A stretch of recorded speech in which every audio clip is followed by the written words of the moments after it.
Hello students, good morning all of you. पिछले video में हमने बताया था वर्गमूल ज्ञात करने के बारे में, उनके तरीके के बारे में, उनकी कुछ प्रॉपर्टी के बारे में। आज हम बताने चल रहे हैं स्क्वायर रूट, वर्गमूल के बारे में। आइए देखते हैं। वर्गमूल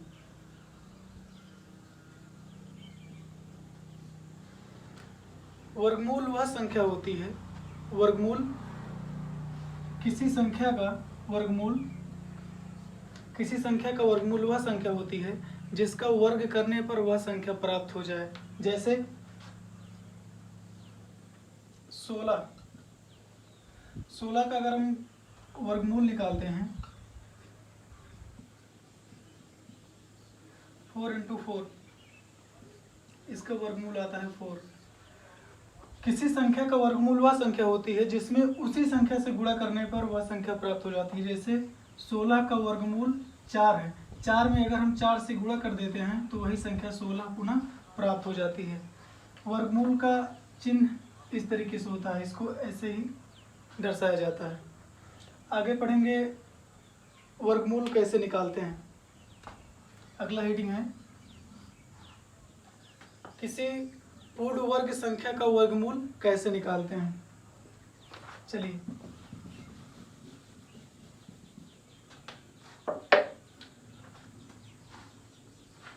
गुणनखंड विधि से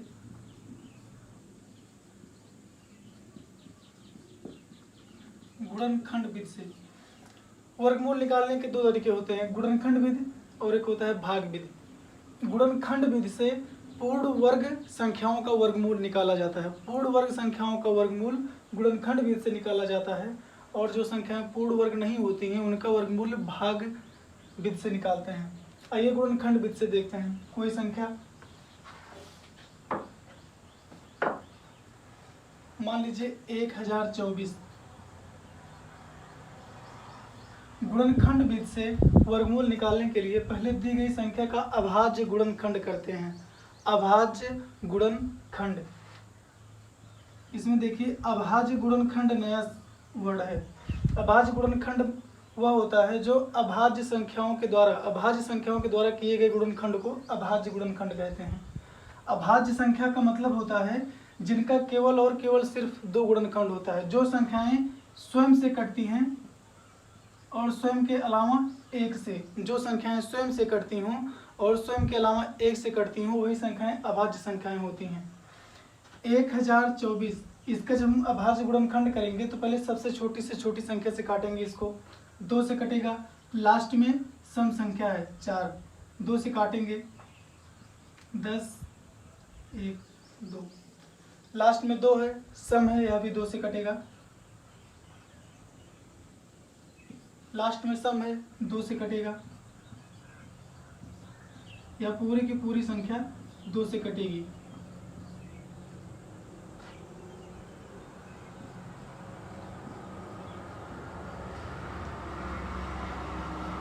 अब अभाज्य गुणनखंड करने के बाद पहला स्टेप क्या था, दी गई संख्या का अभाज्य गुणनखंड करेंगे। दूसरा स्टेप है अभाज्य गुणनखंड करने के बाद इनका जोड़ा बनाएंगे, 2-2 का। देखिए 1, 2, 3, 4, 5। दूसरा स्टेप क्या है, जोड़ा बनाएंगे।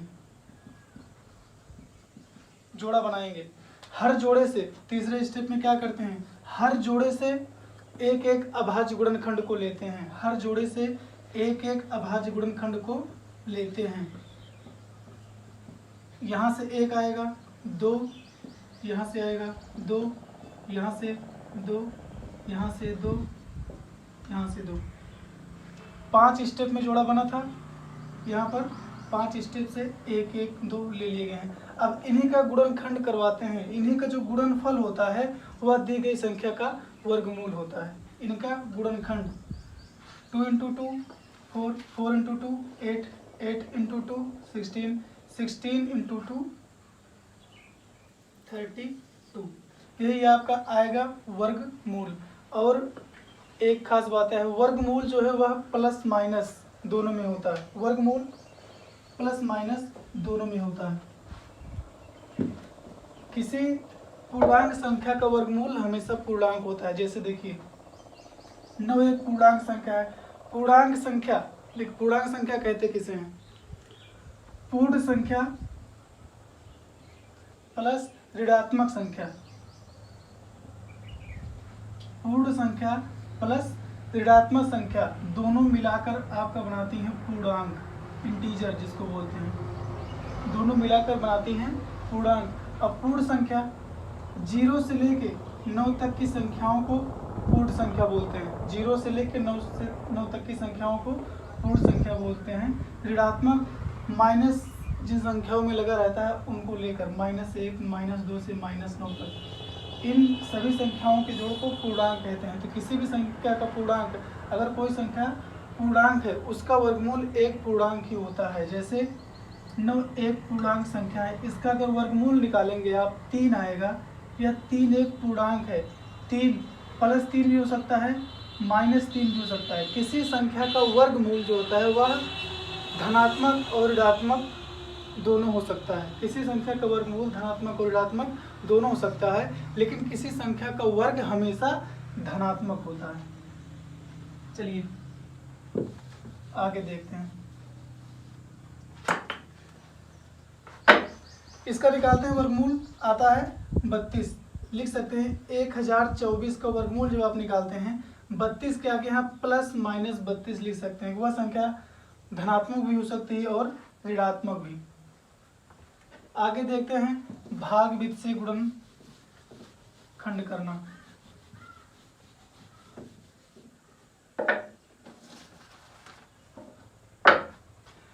एक स्टेप है,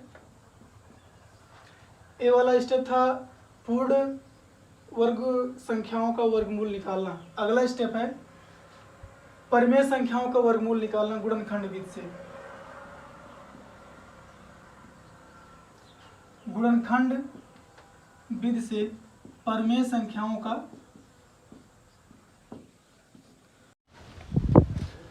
अगला स्टेप है गुणनखंड विधि से परिमेय संख्याओं का वर्गमूल। परिमेय संख्या का वर्गमूल। परिमेय संख्याएं होती क्या है? परिमेय संख्याएं P/Q के रूप की संख्याओं को परिमेय संख्या कहते हैं। संख्याओं के P/Q के रूप को परिमेय संख्या कहते हैं, जहां पर Q 0 के बराबर नहीं होता है, जहां पर Q 0 के बराबर नहीं होता है। इसको करते कहते हैं, पहला स्टेप है जो संख्याएं संयुक्त भिन्न में होती हैं, जो संख्याएं संयुक्त भिन्न में होती हैं उनको विषम भिन्न में बदलते हैं। संयुक्त भिन्न से विषम भिन्न में बदलते हैं। अब बात आती है संयुक्त भिन्न और विषम भिन्न। संयुक्त भिन्न का मतलब होता है मिश्रित भिन्न। मिश्रित किसी पूर्ण संख्या प्लस सम भिन्न को, पूर्ण संख्या और सम भिन्न के मेल को मिश्रित भिन्न कहते हैं। पूर्ण संख्या का मतलब होता है प्राकृतिक संख्याओं में, प्राकृतिक संख्या नेचुरल संख्या में जब हम 0 ऐड कर देते हैं, 0 से लेकर 9 तक की सभी संख्याओं को पूर्ण संख्या कहते हैं। प्राकृतिक संख्याएं 1 से लेकर 9 तक, इसी में जब 0 ऐड कर देंगे तो वह आपका पूर्ण संख्या हो जाएगी। पूर्ण संख्या में समभिन्न, समभिन्न का मतलब होता है संख्याओं के बटे के रूप को भिन्न कहते हैं। जिस भिन्न का अंश छोटा होता है और हर बड़ा होता है वह आपका समभिन्न होता है। तो मिश्रित भिन्न या संयुक्त भिन्न का मतलब हो गया पूर्ण संख्या, कोई भी संख्या ले लीजिए, 2 एक पूर्ण संख्या है। यहाँ पर समभिन्न क्या है आपका 1/2। इसी रूप को कहते हैं मिश्रित भिन्न यानी संयुक्त भिन्न। कह रहे हैं आपकी भिन्न, आपकी संख्या, आपकी जो परिमेय संख्या है जब संयुक्त भिन्न में रहती है तो उसको आप विषम भिन्न में बदलते हैं। विषम भिन्न का मतलब होता है कि संख्याओं का ऐसा रूप जिसका अंश बड़ा हो, जिसका अंश बड़ा हो और हर छोटा, अंश बड़ा हो और हर छोटा। एक संख्या लेते हैं 4 सही 29/49, 4 सही 29/49। देखिए 4 जो है आपका पूर्ण संख्या है, 29/49 से आपका एक समभिन्न है, 29 छोटा है 49 बड़ा है। इसको आप बदलते हैं इसको आप बदलते हैं विषम भिन्न में। कैसे? किसी भी मिश्रित भिन्न संख्या को जब आप विषम संख्या में बदलते हैं, जब आप एक साधारण भिन्न में बदलते हैं तो क्या करते हैं, हर का गुणा इसमें करवाएंगे पूर्ण संख्या से, हर का गुणा पूर्ण संख्या से प्लस अंश को जोड़ देते हैं। जैसे 4 का गुणा करवाएंगे 1 से, 4 का 1 से गुणा करवाएंगे 4 आएगा, 4 में 3 जोड़ेंगे 7/4। यह आपका साधारण भिन्न या विषम संख्या हो गई। क्या करेंगे, 49 का गुणा 4 से करवाएंगे, 49 गुणे 4। आप इसका गुणा करवाएंगे आएगा, 4 का पहाड़ा 9 में पढ़ेंगे 36, 4 का पहाड़ा 4 में पढ़ेंगे 16, यहाँ पर 196 आएगा। प्लस में कर देंगे 29, प्लस में क्या करेंगे 29 जोड़ेंगे, आपका आएगा 225। यहाँ पर लिख सकते हैं 225/29। इतना स्टेप आपका सिर्फ इसमें था, संयुक्त भिन्न से विषम भिन्न में बदलने में। संयुक्त भिन्न से विषम भिन्न में बदलने के लिए इतना स्टेप आपका था। आगे है अब इस टाइप का गुणनखंड विधि से जो है वर्गमूल कैसे निकालेंगे, आइए देखते हैं।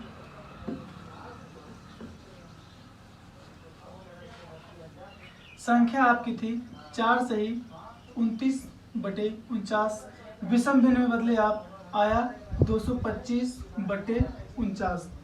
दूसरा स्टेप है इसमें अंश का वर्गमूल और हर का वर्गमूल। अंश का अलग वर्गमूल निकालते हैं और हर का अलग वर्गमूल निकालते हैं। आप देखेंगे 225 और 49 दोनों आपकी पूर्ण वर्ग संख्याएं हैं, क्योंकि गुणनखंड विधि से सिर्फ पूर्ण वर्ग संख्याओं का ही गुणनखंड या वर्गमूल निकाला जा सकता है।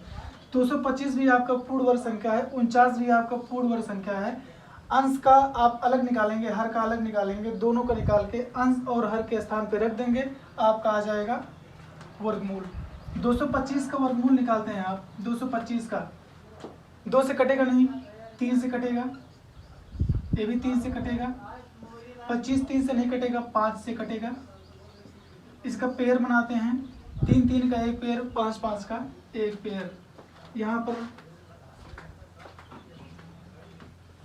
225 का वर्गमूल आप निकालेंगे, एक पेयर से एक संख्या लेंगे 3 गुणे इस पेयर से एक संख्या 5, आ जाएगा आपका 15। मैंने बताया आपका जो वर्गमूल होता है वह प्लस माइनस दोनों में होता है, यहाँ पर लग जाएगा +-15। अगला है 49 का गुणनखंड करेंगे, 3 से कटेगा नहीं, 2 से कटेगा नहीं, 4 से कटेगा नहीं, आपका 7 से कटेगा, 7 7 49, 7 1 के 7 पेयर बनाएंगे, एक ही पेयर बनेगा, यहाँ पर 7 आपका गुणनखंड हो जाएगा +-7। अलग अलग आपका दोनों का गुणनखंड हो गया। मैंने बताया अलग अलग गुणनखंड करके अंश और हर के स्थान पे रख देंगे।